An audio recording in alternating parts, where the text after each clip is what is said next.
This is Join Us in France, episode 323.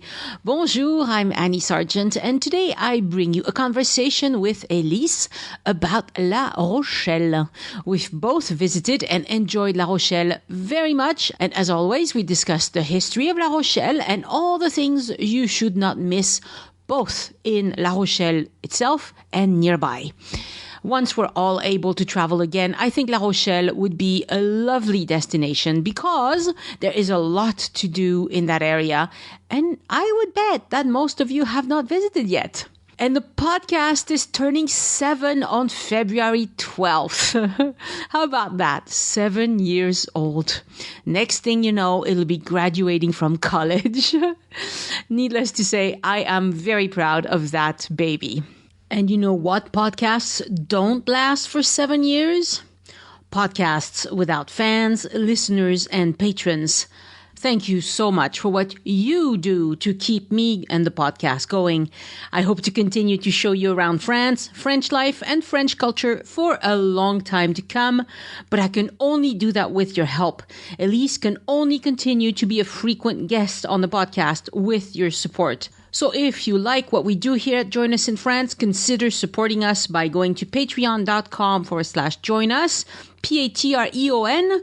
For me, it's Join Us. For Elise, it's Elise Art, ELYSART.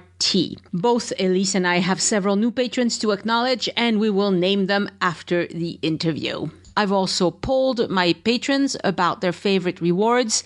The partial results are in. I'll talk about that after the interview as well. And if you'd like to check out my book and my tours or see the list of my favorite products, favorite books and such on Amazon, go to joinusinfrance.com/boutique. I need to explain a little bit why having the boutique is important. My cookbook, Join Us at the Table, is available in different formats. You can buy it from different vendors, and Amazon only lists 2 of them. I think choice is good. So you can see all the formats and pick the one that suits your needs best at the boutique, which is at joinusinfrance.com/boutique. Show notes for this episode are on joinusinfrance.com/323, the numeral, where you can see a recap of what we've discussed, as well as links to relevant resources, such as the map of downtown La Rochelle that I picked up at the tourist office and the lovely walking tour that they suggest and that we did. Follow Addicted to France on Instagram to see my photos of La Rochelle. I will post them this week. And the best way to stay in touch with me and with the podcast is to sign up for the newsletter at joinusinfrance.com/newsletter.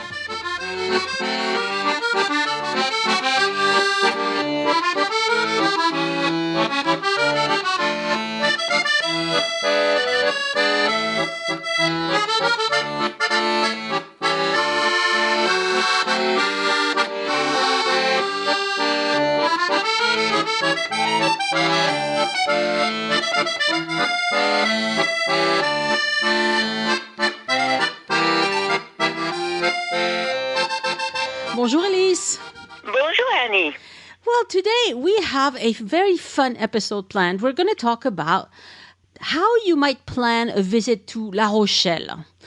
To La Rochelle. La Rochelle yes. is such a gorgeous city, and I was there for a few days, years ago, I must admit, but it made a big impression on me. I really enjoyed it. I think people make a lot of Provence and whatever, and yeah, Provence, yeah, it's nice. But La Rochelle, that touches the heart to me.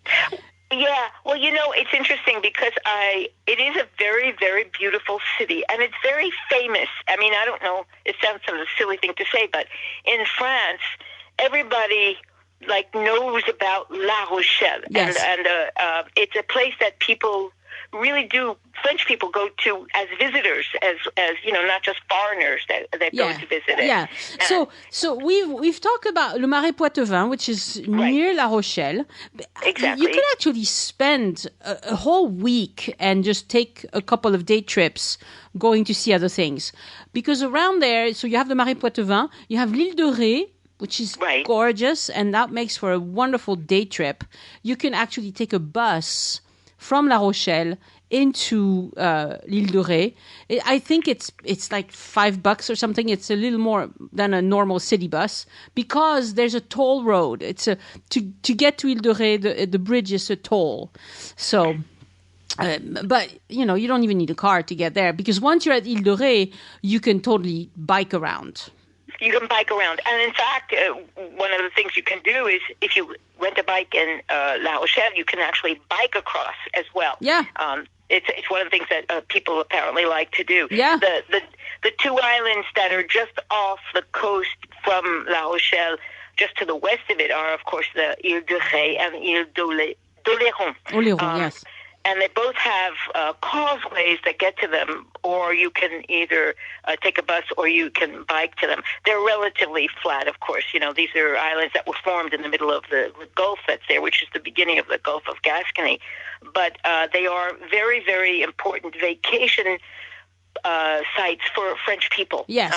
Yes. Lots and lots of people in France, when they want to go on vacation, and in the summertime particularly, but pretty much all year round, they go here. I think maybe the point to start off with by saying is that La Rochelle is right on the Atlantic coast, and it is right smack, if you look at a map of France, just smack right in the middle, north-south, and it's the capital city of the region called the Charente. Yes. Which includes some other very beautiful little cities like Saintes and Cognac, and of course the biggest city close by is Bordeaux, which is actually 187 kilometers south of La Rochelle. But there's a kind of similar spirit because this is a region basically starting from Bordeaux going up the coast, where everything's made out of beautiful white limestone. And La Rochelle, which has a very long, rich history, and is very important in the history books in France. I mean, everybody learns about La Rochelle for a couple of reasons that we'll talk about. It's really interesting that you're right. I mean, Provence is an area that everybody knows about, but I think it's for foreigners a place that everybody wants to go to, whereas La Rochelle is a place that French people want to go to. Exactly. So La Rochelle is actually 475 kilometers southwest of Paris. But these are all places that are easily accessible by the big autoroute. So, it sounds more impressive than it is in the sense that you can get there, obviously, in 4 or 5 hours without any problem, if you're coming from there. And coming up from Toulouse, it's pretty much the same distance. It's about 400 kilometers it's right away. In the middle. Yeah. It's right in the middle, and it's been called the White City for centuries and centuries and centuries because the very first part of it was built ages ago. Actually, it was begun by the Romans, probably beforehand. But the Romans, when we talked about the Marais Poitevin, we talked about the importance of the salt industry, of what they call the saline. And it was the Romans who created that industry in this area at a time when the city of La Rochelle didn't exist, but it's basically in the back of this beautiful curved bay. And part of it is very sandy, and part of it has very beautiful white cliffs. And so the Romans, who by the time they got to, what of course is now France, but was Gaul for them, they're not dummies. They were never dummies. They liked to go to pretty places and go, oh, this is cool. And it has the most wonderful climate there because even though it's on the Atlantic Ocean, and even though it's actually north of Montreal in Canada, because of the Gulf Stream and because of the streams that come up from the Azores, it's always mild there. Oh, yeah, it's lovely. I looked it up today. The weather was the same in Toulouse as it was in La Rochelle. As in La Rochelle. Yeah. And it's a city that's famous, the whole area right around there, for having a lot of sun. And it's apparently, it rivals places on the Mediterranean for the number of sunny days. Now, of course, it's on the Atlantic Ocean, so it can have rain and all of that. It's known for being a place that's basically sunny and has a mild climate. And so it's a very nice place. And, of course, the Romans were very good at finding nice places and established villas, which, of course, were the equivalent of plantations. And it was then made into basically a couple of fishing villages by the locals. I mean, obviously, we're talking about an evolution over a great period of time, but it was an area that was basically clement and also conducive to getting things out of the sea. And because these two islands, the Ile de Ré and Ile d'Oléron, basically block the western side of this cove. It's a huge cove. I mean, it's not a little cove. They never had any problems with huge tides. So apparently, I didn't know this, but right around La Rochelle, the tide is not very big. In other words, there's never a big distance between the high tides and the low tides, which made it easy for people to build things relatively close to the water, which is something as a person I would never think about one way or the other, really. Yeah. You know? But and the other thing about La Rochelle is that this whole area coastally is very, very special kind of very white limestone, because obviously at some point this was actually under the sea, and it's a stone that is still used for the building there and the other little cities around it, because it's a stone that's easy to cut and easy to carve. So it's very interesting because when you get there, especially if you arrive on a very sunny day, it is rather amazing how white it is. You know, yeah, the buildings are very white. The buildings are very white, and it's so the name La Rochelle. This is interesting because I always have this thing about what's the origin of the name, but it turns out that the name comes from some kind of weird thing in ancient Latin, which they're not even sure if it was the Romans or prior to that, because apparently I've never studied Latin, but Latin has gone through a few mutations of its own. But its original ancient name was Rupella, which makes me think of, for some reason, a fairy tale. I don't know why. I mean, it's just like Rupella, let me see you, or something like that. I don't know. That sounds ridiculous. I know. Wrong one. Right, wrong one. And then the first written documentation of the city as a fortified city starts with the Dukes of Aquitaine, and of course Aquitaine was a very, very big region, which included the Marais Poitevin, which goes down, of course, to where Bordeaux, almost to Toulouse. I mean, it was basically, I'd say, a third of what is now France. And the Guillaume of Aquitaine in the year 961 made a charter for what was a fortified city, and at that time it was called Rupella. And for some reason, it's very interesting because by the time you get just a couple of hundred years later, it's become La Rochelle. How did it go from Rupella to La Rochelle? Nobody knows, except that they basically think it comes from a word that simply means rock. So there you are. Yeah.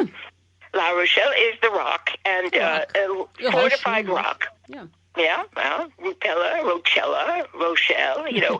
and being a New Yorker by birth, its sister city in the United States is, guess what? New Rochelle, which is the new version of La Rochelle. Right? Nice. Very silly. I know. Very silly. Anyway, so it really is a place that has been actively lived in and affluent for a very, very long time. One of the things about it that's interesting is that for a few hundred years, thanks really to Eleanor of Aquitaine, this city, which was, of course, was fortified for quite a long time in the Middle Ages, really bounced back and forth between France and England. And in the year 1152, Eleanor of Aquitaine, she married Henry II of England. It was rather scandalous, but it was a very interesting marriage. And because she was the Duchess of Aquitaine, which included La Rochelle, and which was a very, very wealthy city because of its natural port, because it did a lot of trade with all of the countries on the western side of Europe, starting way back in the 900s, she took basically Aquitaine and brought it to the Kingdom of England, and so it became technically a part of the English empire. But this is I made a note to myself: England versus France. This is like a game of soccer, okay? So there were two things that happened. One is that she, of course, married the English king, and therefore it technically became a property of England. But also the Knights of Jerusalem and the Templar set up their headquarters there, because it was from there that they got on ships to go all the way around Gibraltar and into the Mediterranean to go to Jerusalem on the Crusades. It's a little bit inconvenient as far as I can see. I mean, we talked about the Camargue. That made a lot more sense as far as I'm concerned. Yes, if you want to go a lot to the east. more. A lot more, yeah. But for some reason, I have no idea why, for a certain amount of time they were there, which meant that La Rochelle was very wealthy because they had a lot of money. And so what happened is that between the year 1152, which is when Eleanor of Aquitaine married the King of England, and 250 years later, the area around La Rochelle and basically most of Aquitaine bounced back and forth.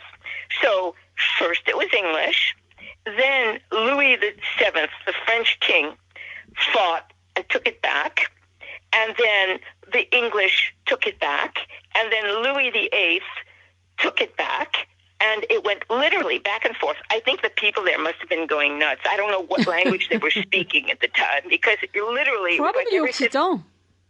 Well, yeah, probably. But it's kind of weird. It's like every 50 years, it became either English or French. I mean, it's like, okay, just like whatever, Politics. And then in the year 1360, there was a treaty, a very famous treaty that was called the Treaty of Bretigny, which gave it back to the English in exchange for other things. Who knows why? It really is weird. And then what happened, which is really, I think, the most interesting thing, is that the people of La Rochelle, in 15 years later, they kicked the English out of their fortified city.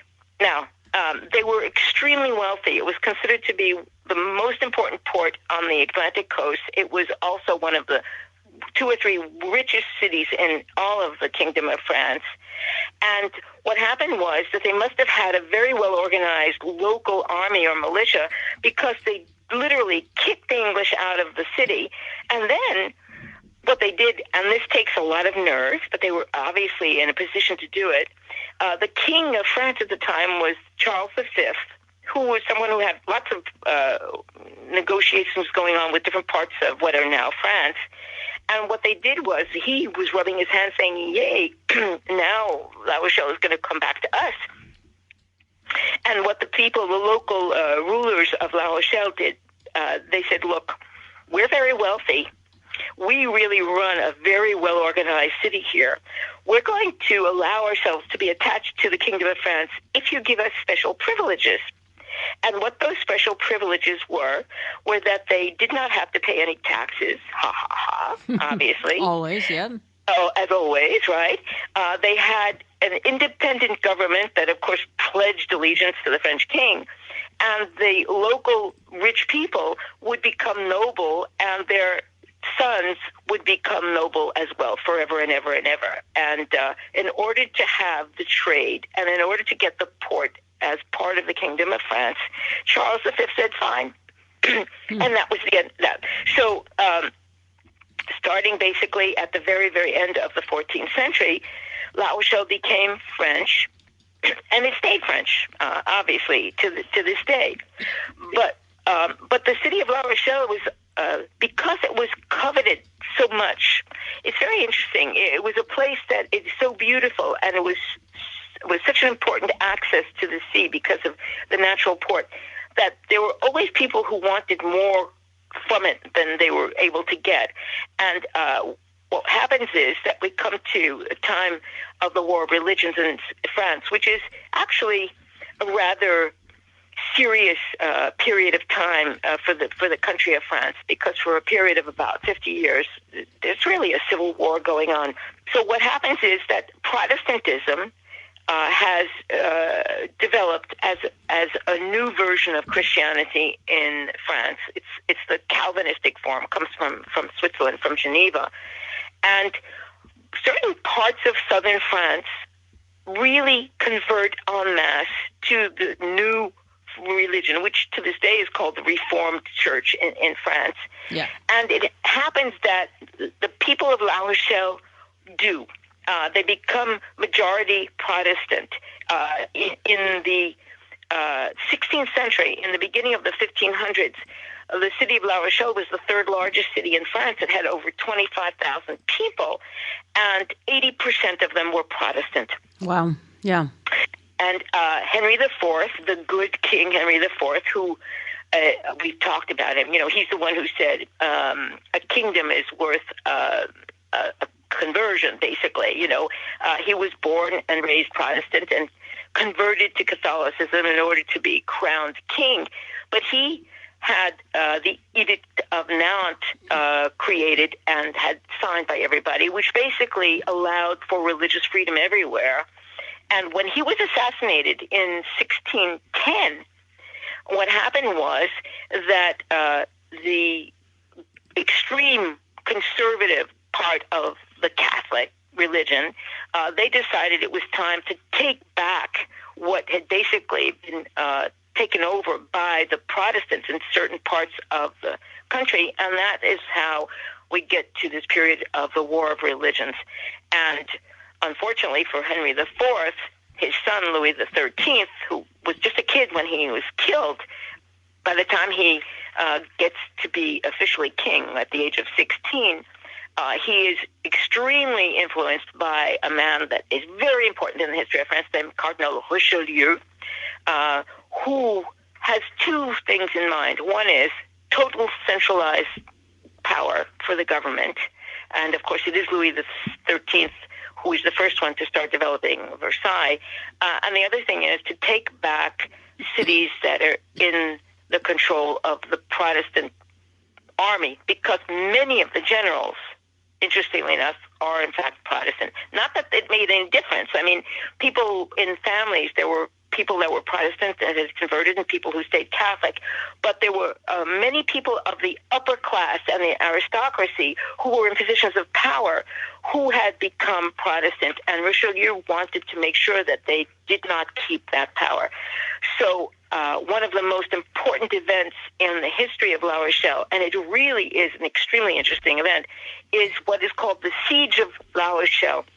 And that happened in 1627. Mm-hmm. It lasted for 14 months. And La Rochelle, because it is a port, was trading, of course, with England, which had stayed an ally, even though it was no longer part of the English kingdom, and of course was trading also with Holland, with the Netherlands. And so what happened was, when it was clear that there was going to be a war, that there was going to be an attack on La Rochelle, which had a certain amount of independence, they asked for help from the English, which in fact they did get, but in fact to no avail, because for various reasons they were very ineffective in helping to protect La Rochelle. And so the siege of La Rochelle basically lasted for 14 months. There were 3 huge battles, enormous battles that were very, very important. And what happened was that Richelieu, who had a huge army at his disposal, and strangely enough also had help from Holland, which, even though it was a Protestant country, basically betrayed the people of La Rochelle because it was in their interest to work with the French. They lent Richelieu, they actually rented them ships, battleships, so that not only does this army come down from Paris and the northern regions to fight against the troops that are there and the English troops, but then they have these ships coming from Holland, which nobody expected to find. And so what happens is that eventually Richelieu encircles La Rochelle. The English led by one of the very first Dukes of Buckingham, thank you very much, who apparently was very ineffective. I'm not even sure why, but he came with 7,000 or 8,000 men and over 100 ships, and basically went back with his tail between his legs. Wasn't able to really help them at all. By the time this siege ended, 14 months after it began, the population of La Rochelle went from 27,000 to 5,000, and that was because thousands of people died of starvation. Richelieu was someone, as they would say in French, sans pitié. He was going to take La Rochelle no matter what. The women and children were forced out of what, in fact, was still, of course, a fortified city, and left to fend for themselves, the old people as well. And the city was basically destroyed in the sense that there was nobody left really to take care of them. There was no food coming in. They were starving to death. And so they capitulated. It was not even a capitulation with some conditions. It was an absolute capitulation. It was devastating to the people of La Rochelle. Yeah. And what did Richelieu do? He had the walls destroyed, of course. And that was the end of the resistance of the people of La Rochelle, and it became an integral part of the country of France, and lost its privileges. But because it was still one of the most important ports along the way, it picked up again economically only a little bit before then, and stayed that way through the end of the 18th century, for the very simple reason that it was the second most important city on the Atlantic coast in France to participate in the slave trade. And I know we were just talking about it. Yeah, sadly, and one of the, in fact, one of the museums that is there that can be visited is a museum that talks about that. It's called the Museum of the New World. And it was the very first museum ever, even though it was created, of course, a while ago, to actually admit to the fact that this was part of its history. The three most important cities in terms of the slave trade were Nantes, which was actually for a while more important than La Rochelle, and of course Bordeaux as well. But because La Rochelle was such an important and very, very well developed port, it was for a period of time, which is ironically called its golden age. Ironically, it was the most wealthy. Well, it was the golden age for somebody. Yeah, exactly. It was the golden age for somebody. In the middle of the 1700s, 80% of the economic activity of La Rochelle was based on the slave trade, and it was what is called the Golden Triangle, which was ships went to. It's very interesting because it was a three-way kind of trade circulation. To be honest, sometimes I'm not sure which direction it went in. The ships went down to Africa to pick up slaves who were taken to the West Indies, the Caribbean, where they were put to work on the various islands, which of course include Haiti and all the other islands in that area, in the Caribbean. And the reason they were needed there is because they were producing sugarcane. Yeah. And they were producing indigo, among other things. But they were also slaves that were taken to the United States. They were taken to the south of the United States. And it was and there, of course, it was for cotton. Right. And what happened was that once the ships arrived and deposited the people, the slaves, they picked up the goods, whatever they were. It was either rum or cotton or sugar or whatever, and took those goods back to Europe. So this is why they called it the Golden Triangle. Yeah. And this museum, the Musée du Nouveau Monde, it's dedicated to the relationship between La Rochelle and the Americas. Yeah. So it goes into the slave trade, but also the abolition of slavery. It talks about New France. It talks about the American independence. It has displays about French people who were involved in the gold rush to California. And it's housed in a beautiful Hôtel Particulier. So I think it's worth a visit, that one. Oh, it certainly, I'm sure, I haven't been inside, but it certainly is. And ironically, of course, it's housed in the house of one of the last of the rich slave traders. Yeah. Yes, and also it apparently it has quite a bit about the Huguenots who fled to America as well. Yes. So it's it's a very rich museum. I'm sure it is, and of course, aside from the fact that there was the slave trade, the port of La Rochelle was one of the places that many of the Protestants left from to either go to England or to go to North America when the War of Religions was at its height, and they wanted to exile themselves from what was really a very dangerous situation. It is kind of ironic. Now, what's interesting is that it was in 1791, which means it was really after the beginning of the French Revolution that the slave trade officially ended. And it ended because of the revolt in what they called Saint-Domingue, which is Haiti. And it was, of course, the revolt that led to a certain amount of independence for Haiti, which unfortunately hasn't done it that much good in all these years anyway. But mostly our fault. Yeah. It's had the islands. It's a very complicated history, all those things with the islands. Anyway, Yeah. But the thing about La Rochelle is that it's like the phoenix. It's like every time something happens, and you think this is a city that's going to be destroyed and never come up again, it does come up again. It's amazing. I mean, it goes through all of these periods where it's extremely affluent, and then it has these terrible things happen, and then you think, okay, that's the end of that, but no, and it goes back to being affluent again. Yeah. And so after the end of the slave trade, basically it just became what it is still to this day, and that is a very, very important maritime port. Yeah. And it is, in fact, I hadn't realized it, is one of the reasons why it is still that important is because along one part of the curve of the bay where La Rochelle is, the waters are very, very deep. So they can have all of these very huge ships accost there. It's not just for, there's a part of the water that's a marina for sailboats and pleasure boats, which is very big and very impressive to see.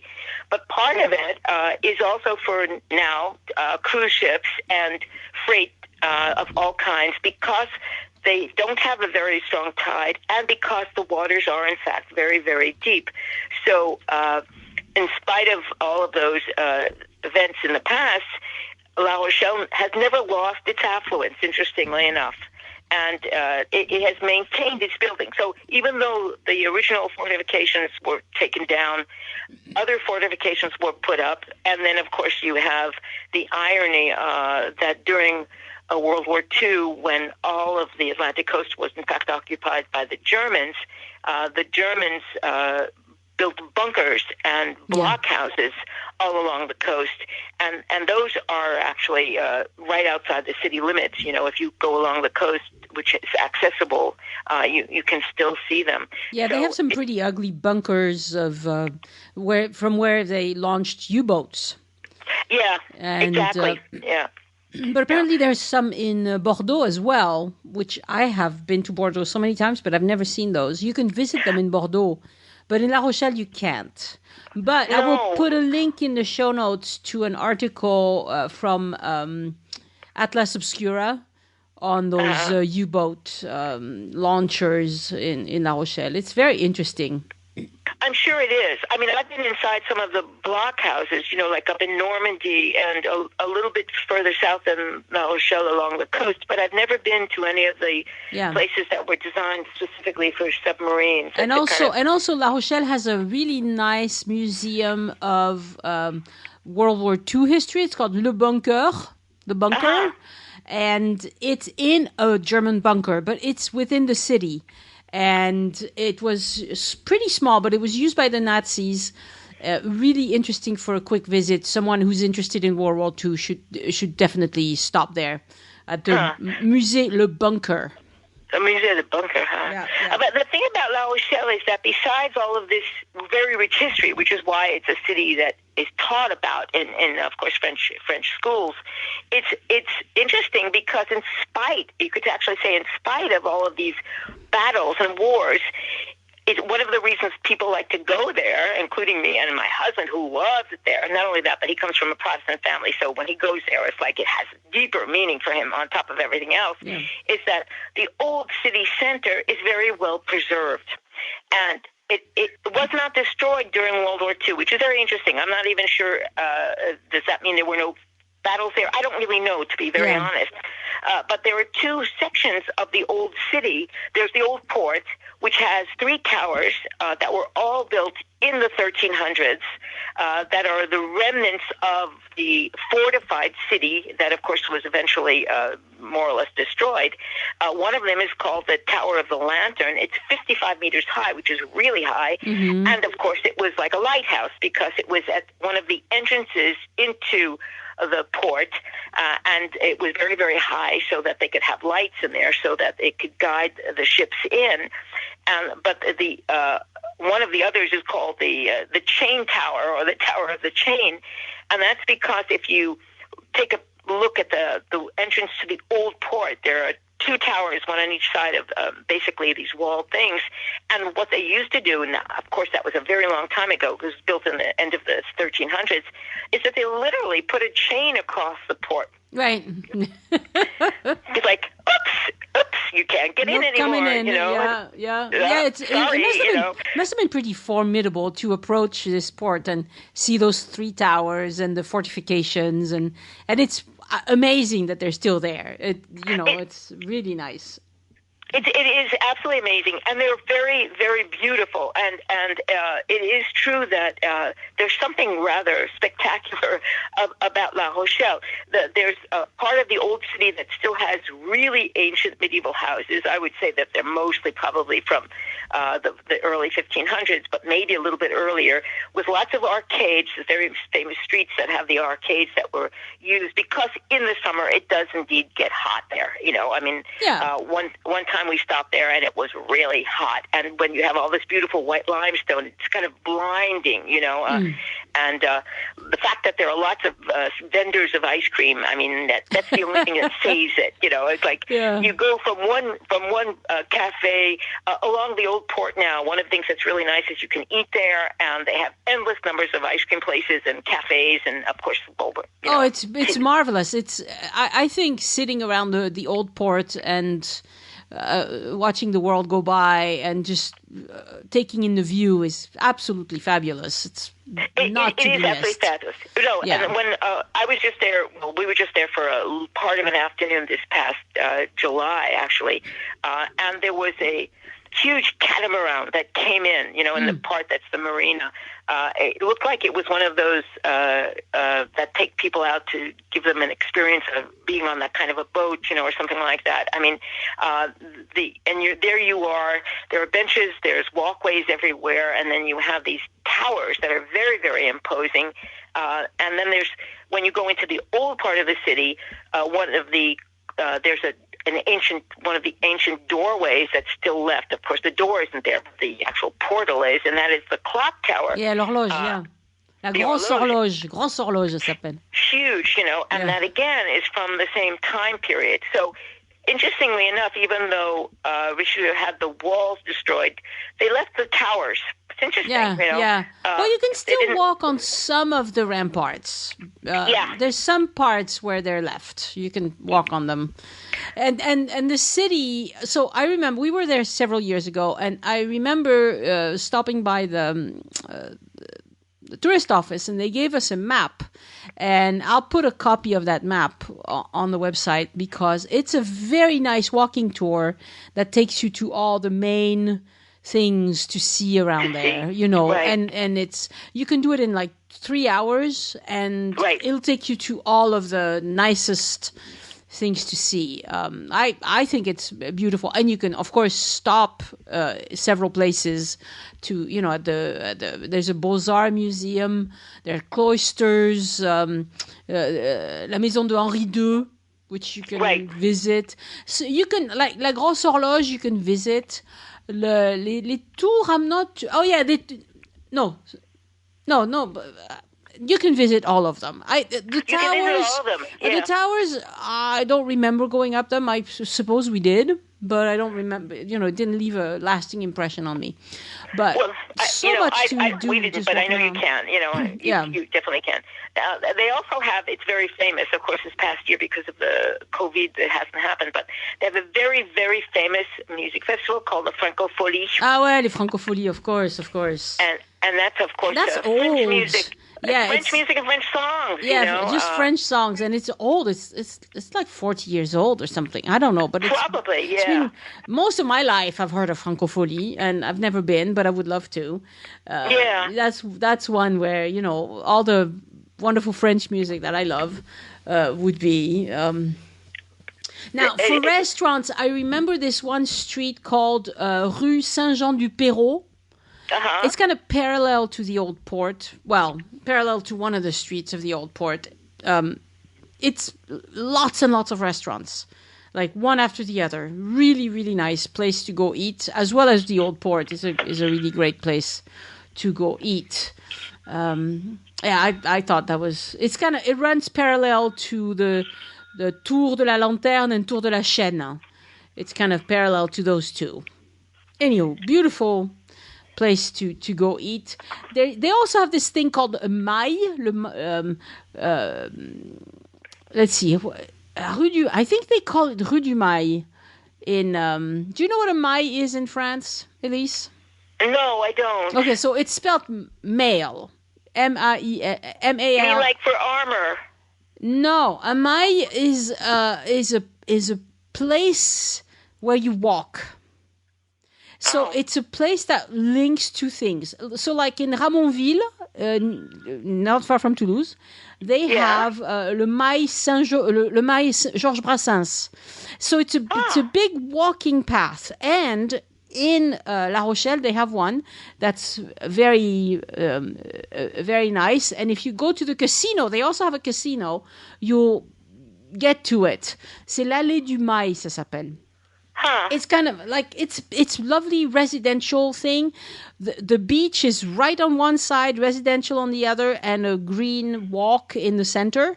It's just lovely with a casino there if you like that sort of thing. Yeah, if you like that sort of thing. Yeah, we didn't go inside. They have a nice park called le Parc Charrier. It's beautiful. It's absolutely beautiful. Yeah, near the old port. And if you do that walk that the tourist office recommends, you will walk through there. It's absolutely wonderful. I think it's a beautiful place. Oh, I also absolutely loved the aquarium.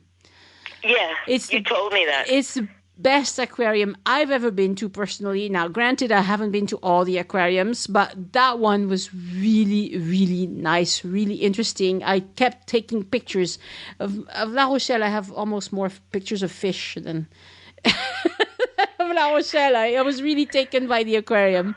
I really enjoyed it.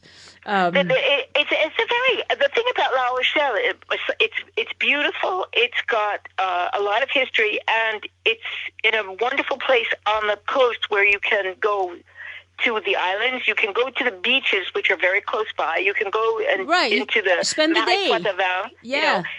It's in fact the Canal de Marais, which we talked about when we just did the Marais Poitevin. It empties into the waters in La Rochelle.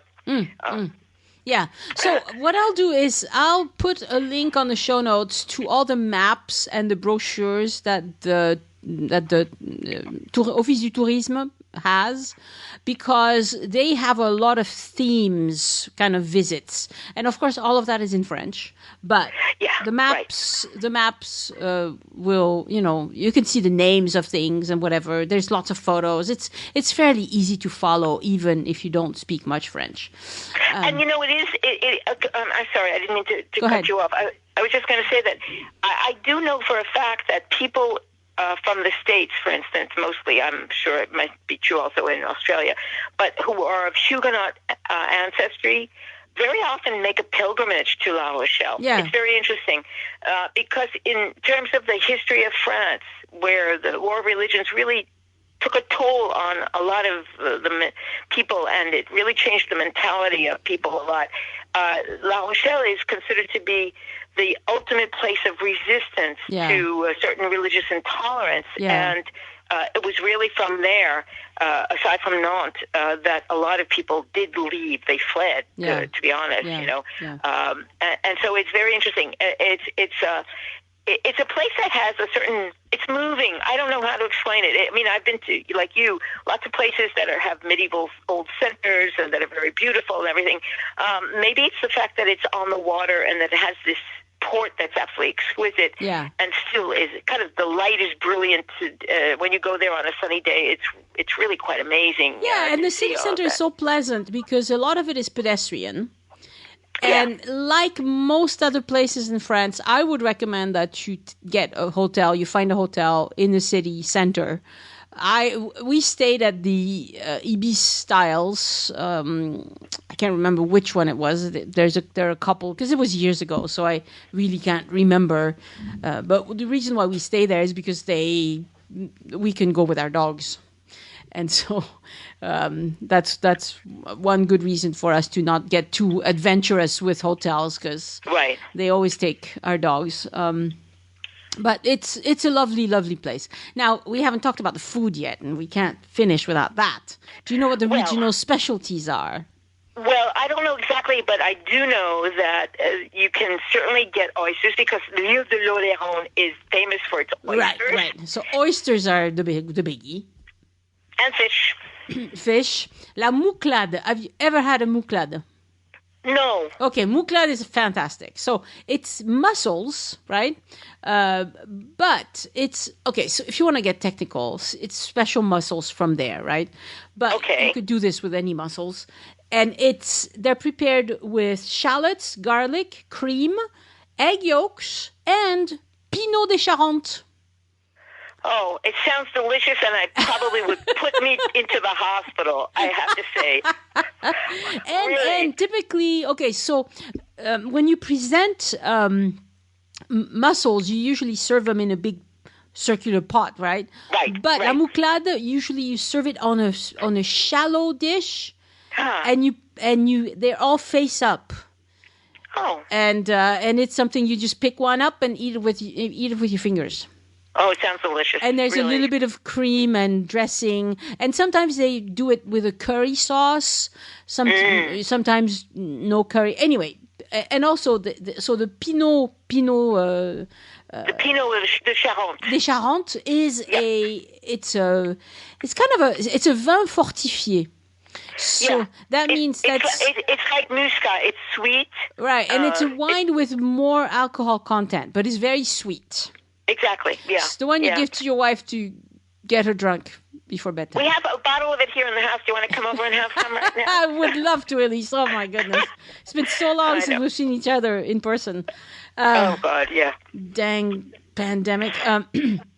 Anyway, so Pinot is a local specialty, and it's very nice. It's sweet, though. It's a little sweet. It's sweet, but if you serve it on ice, it's yummy, yummy, yummy, yummy. Yeah. So, and another specialty is goat cheese called chabichou. Le chabichou. Oh, it's from there? Yes, and so usually it looks like a pyramid with its head cut off, with the top cut off. Yeah, and some of it is cendré, so it's got this the ashes. Ashes, yeah. It's some of it is with they roll it in peppers. So you can buy it a variety of it frais, where it's softer and not as flavorful. That's why I love it. It's beautiful local chabichou goat cheese. And the other thing is la galette charentaise, which I remember buying it, but I don't remember the flavor. But it looks like a cookie with it's a thick cookie that you bake in a big circular, like it's a ginormous cookie. Okay. It's crunchy on the outside, kind of soft on the inside. I will have to try and make it because the recipe sounds like a beautiful American cookie recipe.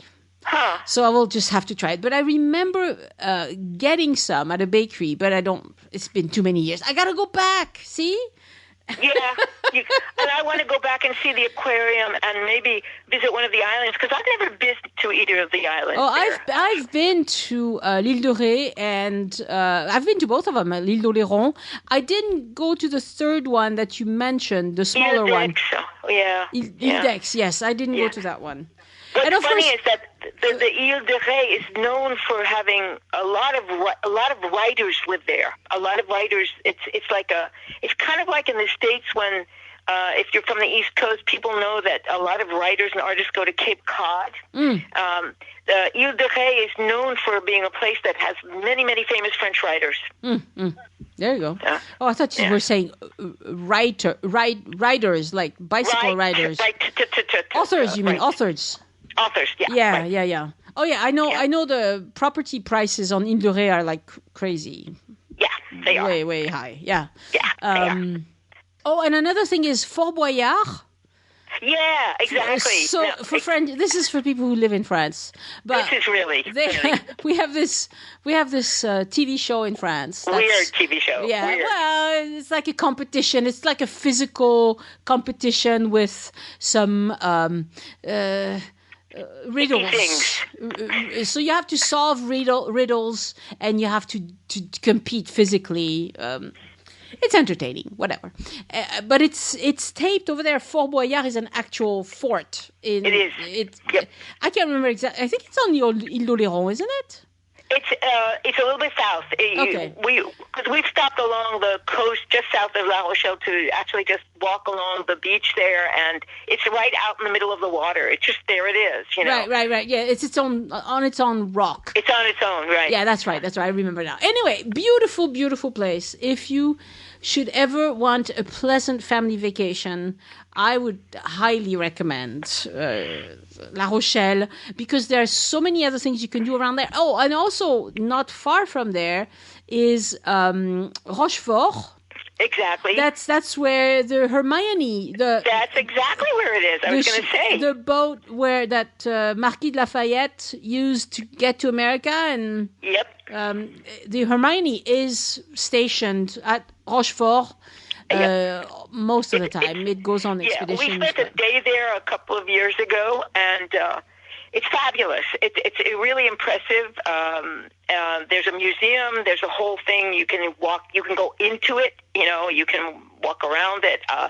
It's really, really a special thing to do. And the city of Rochefort, which was built actually by Louis XIV in a classical style. It's all, of course, white stone, but it's very different from La Rochelle because it's all on a grid system. Because it was built as a classical city, as a royal city by Louis XIV and stuff like that. It's smaller than La Rochelle, but it's, yeah. It's newer. In a sense, it's newer in that way. Yeah. But it's also, there are other places. We'll need to do a podcast about Saintes, which is a city I've been to a lot. Second biggest city, yes. Saintes would be nice. And we should really do one on Île de Ré because that's a paradise for families. Bicycles. Hey, Bicycles. Take me, Annie. I think this whole area is absolutely fabulous for people who are visiting with kids. You can't go wrong. It's beautiful. The Charente is not as extremely dramatic as a lot of other areas, but it's beautiful. The rolling hills filled with the vineyards. It's just an absolutely gorgeous area. I love it. So we recommend you visit La Rochelle one of these days, not to be missed in France. You haven't seen France till you've seen La Rochelle, and that's the end of that. Merci, Elise. You're welcome, Annie. Au revoir. Au revoir. Bye. Again, I want to thank my patrons for supporting the show and giving back. Patrons get several exclusive rewards for doing so. You can see them at patreon.com/join us. Patreon, join us, no spaces or dashes. Thank you all so much for supporting the show. Some of you have been doing that for years now. You are wonderful. And a shout out this week to new patrons, Cindy Lederman, Ray Pierantoni, Ashley Alseth, Martina Kuchara, Aileen Wade, and Ellen Shaughnessy. Thank you so much for becoming patrons and making this podcast possible. And I hope I didn't butcher your names too much. And thank you also, Shelley Rohrer, for upgrading to yearly. I will send you a postcard of Paris and some Join Us in France stickers because you are now a yearly patron. I have a long list of cards I need to write and send. I need to do it before the list gets too long. My thanks also to Lydia Balizet for sending in a one-time donation by using the green button on any page on joinusinfrance.com that says, tip your guide. How is your Patreon going?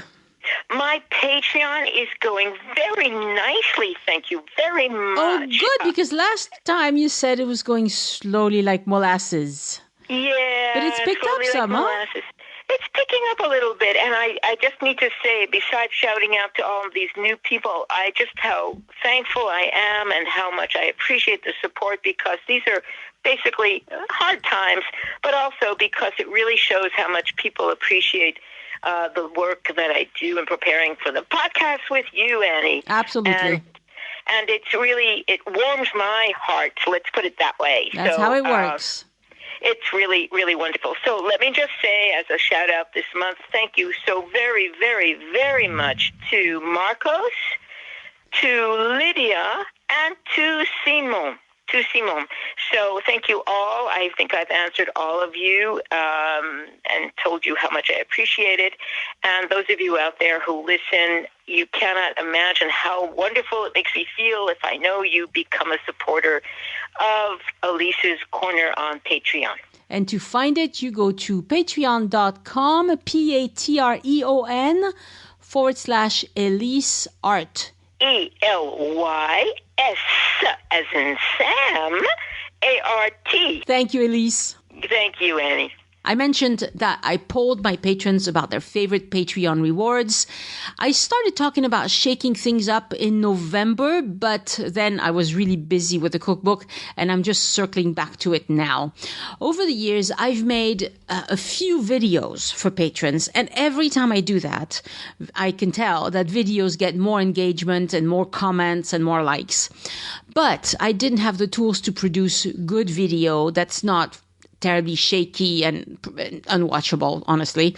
So I got away with it in the past because I would mix super short video bits with photos.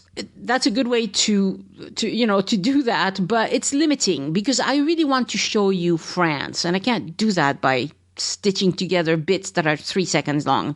So I rigged up something. And in the last 10 days, I've released 2 videos for my patrons to just test it, just to see. And unsurprisingly, to tell you the truth, they really enjoyed the videos. Just to be sure that I was understanding their intent well, I created a poll, and as I record this, a fourth of my patrons have responded, and video gets first ranking by far. I will leave the poll open for another week, so if you haven't responded, go do it. Just look at your Patreon messages for the link. So let me tell you how I got to where I can make good videos, because that's pretty funny. I bought a handheld gimbal a long time ago. A gimbal is a sort of gyroscope, it keeps my phone steady when I'm walking with it. But this one, there are very expensive professional gimbals for movie making and such. But this one is just an inexpensive handheld one. Once I bought it, I realized that it was really odd walking around in a city with a gimbal in my hand, where it's really obvious that I'm recording people. I got dirty looks. And even if I wasn't recording the people, even if I was interested in, say, I don't know, Le Pont des Arts. I did it on Le Pont des Arts in Paris. People gave me dirty looks because, they're just enjoying a day on the Pont des Arts. They don't want to be filmed.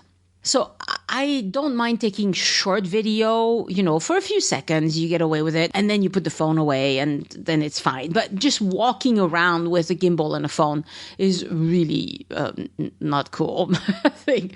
I can do it in the countryside because there's nobody in the countryside really, but it's not that exciting. I mean, when the sunflowers are out or nice, beautiful fields, and I've done that, but that's kind of a narrow interest kind of moment in time. So I wondered what would happen if I put the gimbal on top of my sturdy tripod, my very old sturdy tripod, and put the whole thing into the car. That worked pretty well, but the tripod kept on toppling over every time I drove a roundabout or took a turn or something. So I weighted it down with the biggest pack of water I could find. It's 12 kilos. I looked.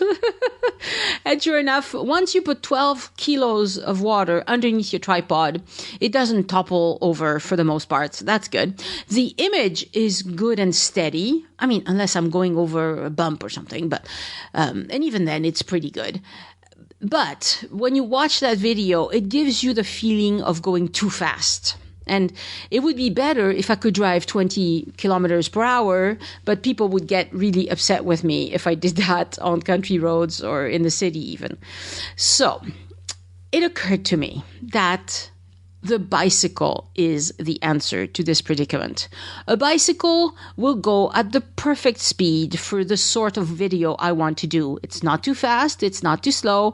I can go just about everywhere with a bike, even downtown in areas that are restricted to cars. And nobody is going to give me a dirty look because it's a bike. It's passing quickly. It's easier to do, even if it has this strange contraption of the gimbal on top of the handlebars and the phone hanging onto it anyway. So I ordered a widget to tie my gimbal to the handlebar.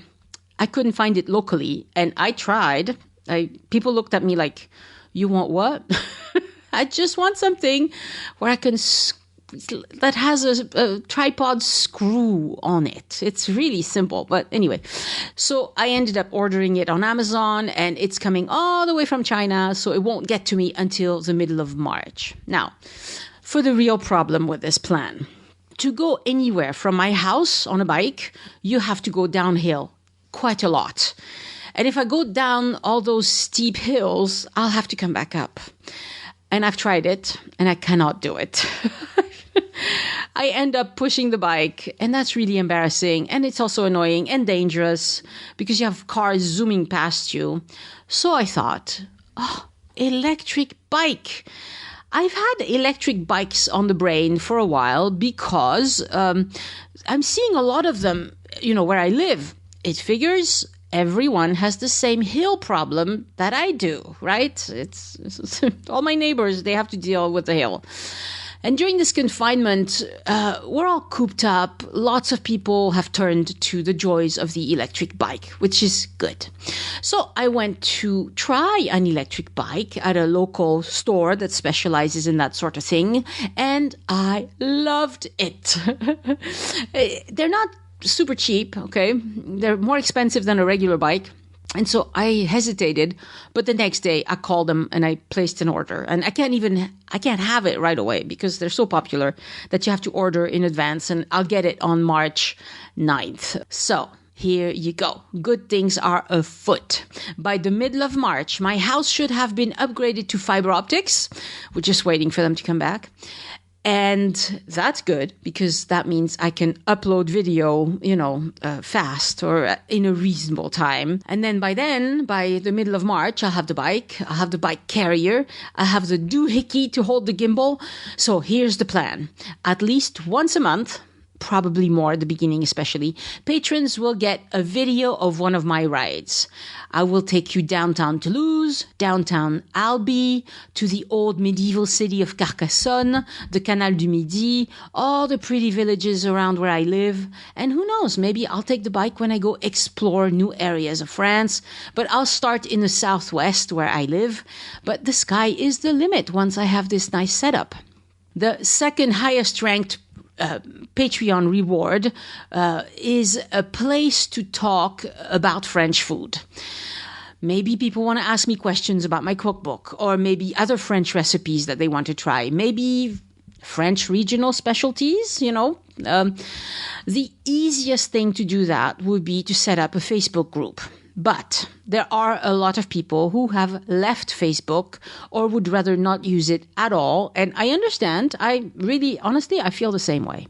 So I'll be looking to set up a forum, probably on joinusinfrance.com, and it will be restricted to patrons. Give me a few weeks to test things. But, once we start talking about food, who knows what else we might talk about on that forum. It'll be private and it'll be secure, and we won't be yanked around by Facebook constantly changing everything and the rules and everything else. I have some feedback from a listener called Nan Deniston that I want to read today. She says, or he, I'm not sure, Nan, probably her. Forgive me. I fell upon your podcast 2 months ago and have been hooked ever since. It is full of very practical, down-to-earth advice about questions that most travelers have about planning, cultural immersion, travel, etc. Your podcast is not a cult of personality, which so many are. Yeah, I wouldn't be able to pull off the cult of personality, would I? That's not me at all. Anyway, thank you for just being true to yourself and your beloved country, and most of all, for focusing on helping others.